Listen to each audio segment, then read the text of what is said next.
Bonjour, c'est Thierry Gandillot pour une page cinéma. Alors d'abord Foxfire, confession d'un gang de filles de Laurent Cantet. Alors Laurent Cantet, c'est la Palme d'Or du Festival de Cannes, on le sait, avec Entre les murs.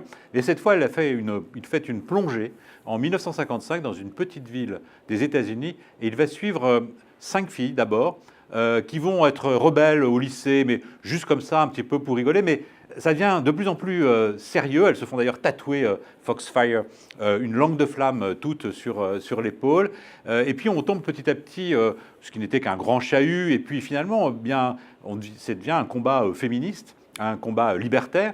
La chef du gang, si je puis dire, elle lit Sartre et Simone de Beauvoir. Et bien finalement, ça va se terminer assez mal, assez vite et plutôt en prison. Voilà, donc film assez intéressant, mais on se demande un petit peu aussi pourquoi Laurent Cantet est allé puiser cette histoire dans un roman de Joyce Carol Oates, assez ancien. Est-ce qu'il y avait véritablement urgence? On en doute encore après l'avoir vu, bien qu'ayant pris beaucoup de plaisir à le voir. Petite réserve supplémentaire, il est un petit peu long.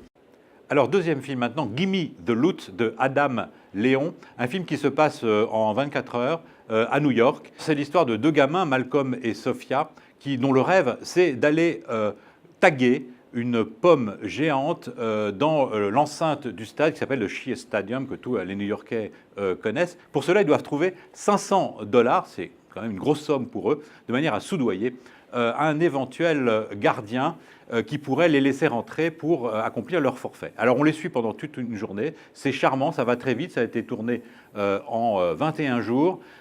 Et ça se voit, c'est très très nerveux, il y a une bande son. Alors c'est pas une bande son rap, on aurait pu le croire, non, non, c'est une bande son soul et gospel. C'est à recommander, c'est un joli rayon de soleil en début d'année.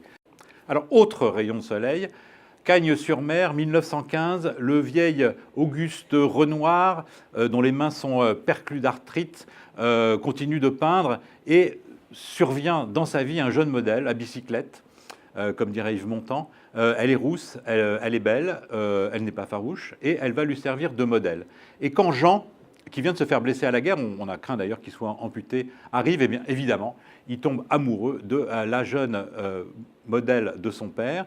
D'ailleurs, elle va devenir sa première épouse, et même c'est elle qui va le pousser à devenir cinéaste, et elle sera sa première actrice sous le nom de Catherine Essling. Un bel Oedipe familial et professionnel autour de cet André, l'astre roux de la galaxie Renoir, qui est joué par Christa Terret. Alors maintenant, une tuerie, L'homme au point de fer, donc c'est signé de Reza, vous savez, l'un des membres du Wu-Tang Clan. Le scénario est co-signé par Eli Roth et c'est produit par Quentin Tarantino. Voilà, alors les faits se sont penchés sur le berceau de cet homme au point de fer. C'est une histoire relativement classique, deux gangs qui se mettent sur la tronche pendant 2h30. C'est à signaler quand même l'architecture capillaire de chacun des membres du groupe, très très coloré. En particulier, ça ressemble un petit peu quand même à Nina Hagen dans ses grandes années.